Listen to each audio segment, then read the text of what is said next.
long time ago, in a galaxy far, far away.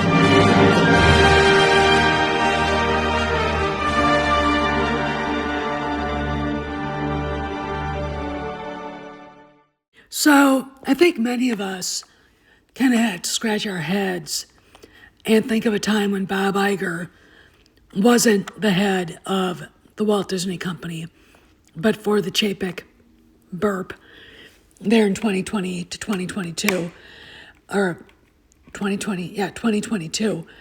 But I want to bring this up because the Hollywood Reporter put an interesting story out there about Bob Iger, saying that the era of his invincibility was over. And I think what's going on here is the club, aka the people that run Hollywood, Steven Spielberg's, etc., are getting ready to see him disappear into the past. Granted, his chairmanship lasts until 2026, but one of Nelson Peltz's biggest issues with him is they have not addressed the CEO succession at the Walt Disney Company. And the way they did it the first time with Chapek, not that Chapek was a bad person. Bob Iger implemented almost everything he wanted to do. And that tells me that they were Iger's decisions. But Chapek just did not resonate, not only with the company, he didn't resonate with Hollywood. And I think he probably ultimately would have been a good CEO, but he never had the chance. Okay, so, and there are extenuating circumstances like the theory that FTX is somehow involved. But Bob Iger has had, his reputation of being a wheeler and dealer, getting things done, getting people to talk. He was the reason why SAG-AFTRA came back to the table and they hammered out a deal, even with Fran Drescher and her anxiety squishy doll or whatever the fuck that was. What a weird woman. But Iger is being questioned because of the way he approached the succession. And now they do have a committee of a few board members that are throwing names around. And I think my money is on Alan Bergman. I don't think Jimmy Pitaro he's also been named. Dana Walden, whom I would not trust at all as far as being the heir apparent to Bob Iger. I think it's probably going to be Alan Bergman. He's been Bob Iger's right hand for a long time, and he just seems like the guy that you want telling Kevin Feige and Pixar and Disney Animation, Disney Studios, and Lucasfilm how to do things and what he expects of them. Okay.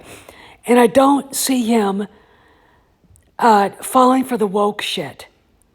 I also see him actually giving Feige and Favreau and the rest of them autonomy to tell the stories the way they need to be told. All right. Look, Lucasfilm as a family-friendly studio can fit very well with the Walt Disney Studios, and so can Marvel, as long as the woke DEI, ESG shit disappears. Okay, and Look, today is going to be a huge news day. Okay, it's going to be a huge, huge news day because there's leaks and scoops coming in from everywhere. And to be honest, I'm still waiting for Raven, who was never wrong, to chime in. Okay, so this is going to be a big day. But the fact of the matter is,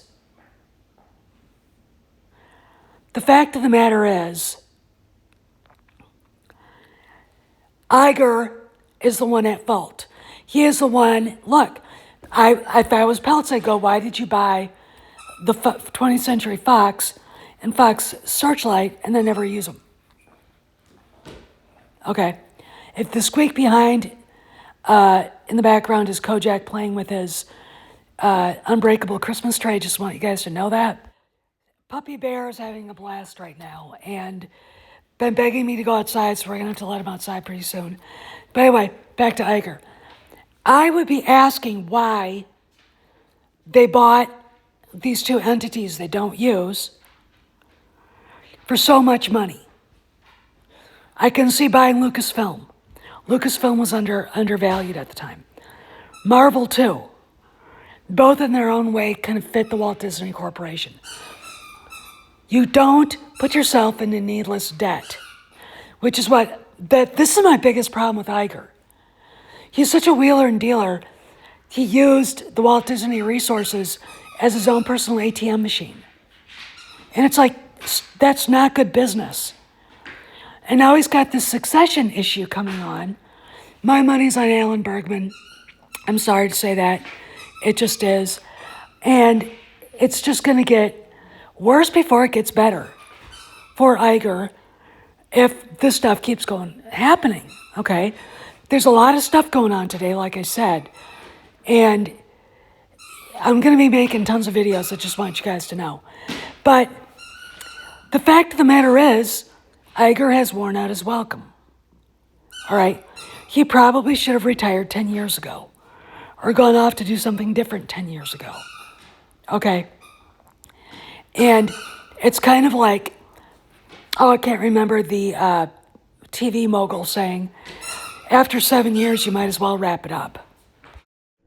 The time has come. Execute Order 66. The fleet has moved out to flight speed and we're preparing to... You have failed me for the last time, Admiral. Everything is proceeding as I have foreseen.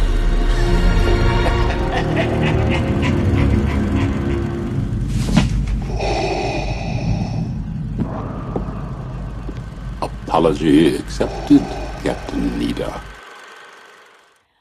And nobody, I think, means any disrespect towards this man. Okay, highly successful. He survived Disney for 40 years? He was the head of ABC News. If you think about it, he had a hell of a career just with that. Then he went to the Walt Disney Company and ran the company. And for a long time, after Michael Eisner left, he did well. But the moment he dropped his talent for being an administrator, and what I mean is hiring and keeping the right people, right sorts of people, to run divisions like Lucasfilm, like Marvel, like Pixar, he fell into a trap. He ran John Lasseter off. He ran Ike Perlmutter off and then fired him. And, you know, Kathleen Kennedy has not been seen nor heard from in almost a year now. Okay. I mean, it'll be a year in July. And those are personnel problems. What is personnel? Personnel is policy. So when you look at how these companies have been run since Perlmutter left, since Lasseter was run off, and really since George Lucas sold Lucasfilm, you have a dearth of quality leadership. Okay. I look at Kevin Feige and go to DC, go start your own comic book empire, but get the fuck out of here. Okay. Kathleen Kennedy.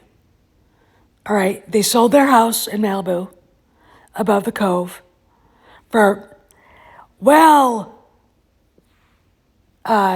less than they thought they were going to sell it, by the way. She got the Walt Disney Company involved with the shadow of Harvey Weinstein. Okay, talked about this endlessly. So your audience is looking at this part of Disney and going, you're hypocrites. You don't care about women. You hired this thing who enabled Harvey Weinstein for 6 years, turned a blind eye happily to it. And we're all supposed to somehow get on the acolyte train. We're all supposed to go, okay, this is fine. This is good administration. No, it's not. You don't hire people who have a narrative around them of controversy that is this big. Okay, that's another problem Iger has. And that's why his era of invincibility looks like it's coming to an end. Okay? It is his inability to name a decent successor. Now they're actually vetting people. His inability to realize buying the Fox film studios was a trip down debt lane you don't want to take. And allowing Kathleen Kennedy to flourish and to hire Leslie Headland when he should have put his foot down and said, you're absolutely not hiring her. She's not coming to work for this company. Everywhere she goes, she has a reputation, her baggage. And then she can't keep her mouth shut. Do we need to show you people again? Okay. But I'm going to add some more videos in a bit. There's a lot coming up right now. In fact, weirdly, the Walt Disney Company in the state of Florida dropped their lawsuits today. So it's another thing that's trying to make Iger look good. They're getting ready for pelts. This is Steph, signing out. I'll see you around the galaxy.